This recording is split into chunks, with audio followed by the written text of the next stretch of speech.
শেখ মুজিবুর রহমান, যাকে সম্বোধন করা হয় বাঙালির জাতির পিতা হিসেবে। ইতিহাস বইপত্র যেভাবে আমাদের বোঝাইছে সেই অনুযায়ী শেখ মুজিব কোনো হিরো বা নায়কের চেয়ে কম না। কিন্তু আপনারা কি একটা জিনিস খেয়াল করছেন, আমাদের ইতিহাস আর বইপত্রের মধ্যে শেখ মুজিবুর রহমান বাংলাদেশের স্বাধীনতা ইতিহাসে এই করছে সেই করছে এইসব নিয়ে অনেক কাহিনী বলা, এন্ড তারপর ডিরেক্টলি 1975 সালে তাকে যে মারা হয়েছে সেই কাহিনীতে চলে গেছে। কিন্তু এই যে মাঝখানে 1972 থেকে 1975 সাল পর্যন্ত উনি এই দেশটা শাসন করছেন, এই শাসনামল নিয়ে তেমন কিছু বইপত্র পাঠ্যপুস্তক ইতিহাসের মধ্যে আপনি ছোটবেলা থেকে হয়তো দেখেন নাই। কেন আসলে দেখেন নাই আশা করি সেটা বুঝতে পারতেছেন। শেখ মুজিবের সেই শাসনামল তেমন একটা ভালো ছিলই না। অনেক দুর্নীতি, কুকীর্তি, ক্ষমতার লোভ, স্বজনপ্রিয়তা, এমনকি স্বৈরাচারী মনোভাব সহ অনেক কিছুই তার সেই সময়ের শাসনকালে স্পষ্টভাবে ফুটে ওঠে। এই জন্য অনেকেই বলে থাকেন শেখ মুজিব একজন ভালো নেতা হলেও একজন ভালো শাসক নন, আর তাই হয়তো তার মারা যাওয়ার দিনেও মানুষের এতটা কষ্ট অনুভূত হয় নাই।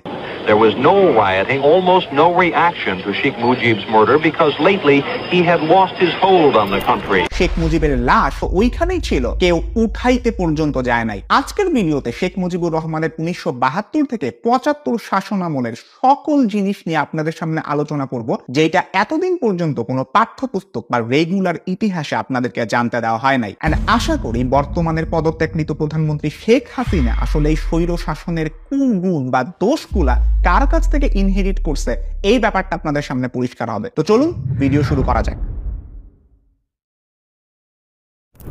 1971 সাল বাংলাদেশ স্বাধীন হয়েছে। শেখ মুজিবুর রহমান যখন দেশে আসলেন, একটা যুদ্ধ বিধ্বস্ত স্বাধীন দেশকে গড়ে তোলার একটা বিশাল চ্যালেঞ্জ তার সামনে। এই অবস্থাতে যে কোনো শাসকই আসলে ফেইল করতে পারত, কিন্তু তারপরেও দেশের ইভেন এই বাজে সিচুয়েশনেও আওয়ামী লীগের নেতারা যেই পরিমাণ দুর্নীতি করে গেছে এই ব্যাপারটা অভাবনীয়। শেখ মুজিবের একটা খুবই বাজে লালসা আছে, সেইটা হচ্ছে ক্ষমতার লোভ। শেখ মুজিব ছিলেন অতি মাত্রায় ক্ষমতা লোভী একজন মানুষ, এন্ড এই ক্ষমতা ধরে রাখার জন্য উনি যে কোনো কিছু করতে প্রস্তুত ছিলেন। এই কারণে কিন্তু যুদ্ধের পরে উনি যখন দেশে ফেরত আসেন, তার প্রেসিডেন্ট হওয়ার কথা ছিল, কিন্তু উনি এটা বুঝতেন বাংলাদেশের সিস্টেমে সবচেয়ে বেশি ক্ষমতাধারী মানুষটা হচ্ছে প্রধানমন্ত্রী, আর ওই সময় প্রধানমন্ত্রী কে ছিলেন?